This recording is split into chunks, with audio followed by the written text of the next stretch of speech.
अगर हमारा भगवान में अटूट विश्वास हो तो ये मान लीजिए कि विपरीत परिस्थिति में भी ईश्वर को हमारी मदद के लिए आना ही पड़ेगा। लखन अपनी पत्नी रमा और बेटे ऋषभ के साथ रहता था। वो बहुत गरीब था, लेकिन दुर्गा माँ का बहुत बड़ा भक्त था। वो रोजाना माता की पूजा करता और उसके बाद अपने काम पर जाता था। वो एक सेठ के यहाँ मजदूरी करके जैसे तैसे परिवार चलाता था, लेकिन ऋषभ को इस बात से कोई लेना देना नहीं रहता था। वो तो मजे में रहता, खाता पीता और मस्ती करता था, जबकि लखन अपने बेटे को डॉक्टर बनाना चाहता था। एक दिन लखन ऋषभ से कहता है, बेटा, मैं चाहता हूँ कि तू पढ़ लिख कर बड़ा डॉक्टर बने और मेरा नाम रोशन करे। इसके लिए मुझे जो करना पड़ेगा मैं करूँगा। पूरी मेहनत करके तुम्हें पढ़ाऊंगा। बस तुम अपनी पढ़ाई पर ध्यान दो। ऋषभ ने कहा, ठीक है पिताजी, मैं जरूर पढ़ूंगा। आप चिंता ना करें, मैं आपका नाम रोशन जरूर करूंगा। लेकिन उसकी बातें बातों तक ही सीमित रह जाती। करता जाता वो कुछ नहीं था, बस दोस्तों के साथ मस्ती करता रहता था।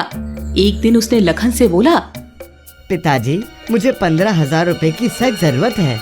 मेडिकल की पढ़ाई के लिए कोचिंग में देना है। ठीक है बेटे, मुझे 2 दिन का समय दे दो। मैं कैसे भी करके पैसों की व्यवस्था कर लूंगा। लखन ने दूसरे दिन ज्यादा समय तक काम किया, लेकिन उसे दूसरे दिन के मुकाबले थोड़े से ही ज्यादा पैसे मिले। ऐसे में उसने सोचा कि ऐसे में तो 15,000 रुपए नहीं जुट पाएंगे। फिर कुछ सोचने के बाद वो सेठ जी के पास गया।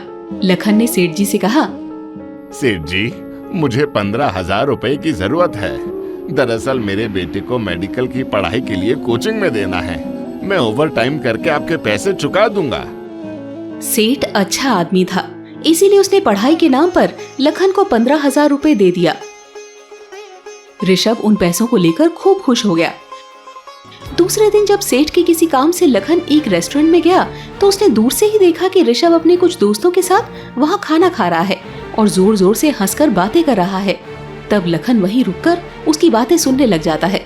ऋषभ का एक दोस्त कहता है, अरे ऋषभ, तुम्हारे पापा तो साधारण सी मजदूरी करते हैं, तो फिर इतने पैसे उन्होंने तुम्हें कहाँ से दिए?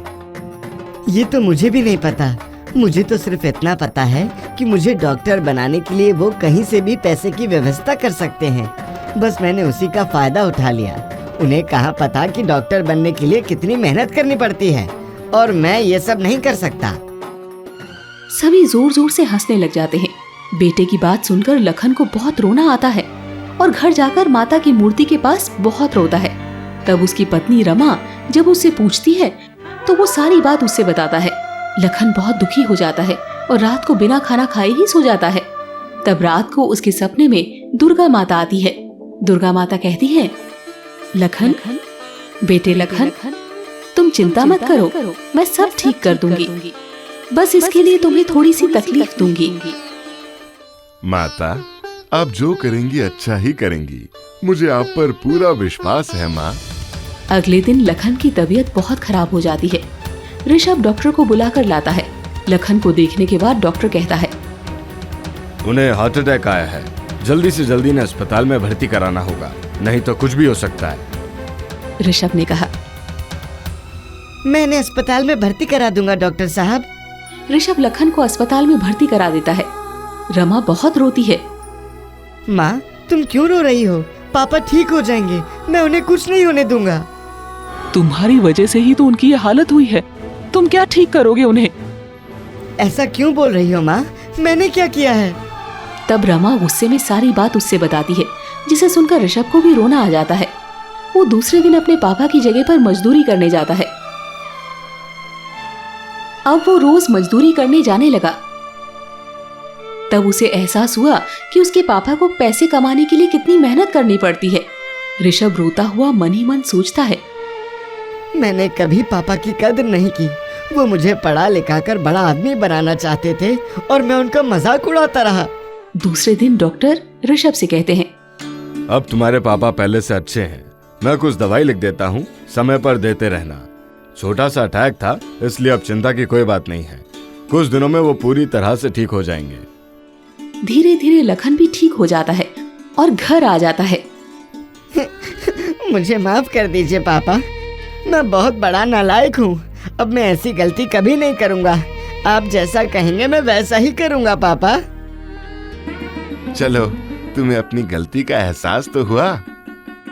लखन माता की मूर्ति के पास जाकर कहता है, माँ, आज आपकी वजह से ऋषभ सही रास्ते पर आ गया है। अपनी कृपा यूं ही हमारे ऊपर बनाए रखना माँ। लखन सपने वाली सारी बात रमा को बताता है तो वो भी माता का धन्यवाद करती है। कुछ दिनों के बाद नवरात्रि आता है तो लखन और रमा दोनों मिलकर नवरात्रि का व्रत रखते हैं और खूब मन से माता की पूजा करते हैं। कुछ दिनों बाद ऋषभ को अच्छे मेडिकल कॉलेज में एडमिशन मिल जाता है। इधर लखन खूब मेहनत करता ताकि ज्यादा से ज्यादा पैसे कमा सके और बेटे को अच्छे से पढ़ा सके। रमा को सिलाई का काम आता था तो उसने किसी तरह से सिलाई मशीन ले ली और सिलाई का काम करने लगी, जिससे ऋषभ की पढ़ाई अच्छे से हो पा रही थी। कुछ सालों बाद ऋषभ अच्छा डॉक्टर बन गया। ऋषभ अपने केबिन में बैठा हुआ था। आज मेरे डॉक्टर बनने की वजह से माँ पिताजी का सपना पूरा हो गया। ऋषभ पिता का सपना पूरा करके बहुत खुश था। 2 दिन की छुट्टी लेकर वो अपने घर आता है। प्रणाम माँ, प्रणाम पिताजी। जीते रहो मेरे बच्चे। आज तुमने मेरा सीना गर्व से चौड़ा कर दिया। अब मुझे जीवन में और कुछ नहीं चाहिए। कल हम घर में माता की पूजा रखेंगे और सबको बुलाएंगे। माता की कृपा से ही आज मुझे ये दिन देखने का मौका मिल रहा है। दूसरे दिन लखन, ऋषभ और उसकी माँ मिलकर घर में धूमधाम से माँ दुर्गा की पूजा करते हैं और कीर्तन करते हैं। माता की कृपा से कुछ दिनों बाद लखन ने भी अपने किराने की बड़ी सी दुकान खोल ली। अब उसके पास किसी चीज की कोई कमी नहीं थी। वहीं माता के लिए उसकी भक्ति में भी कोई कमी नहीं आई थी। उसने गांव में ही माता का सुंदर सा मंदिर भी बनवाया, जहां दूर दूर से लोग पूजा करने आने लगे थे। तो दोस्तों, आपको ये कहानी कैसी लगी हमें कमेंट करके जरूर बताएं।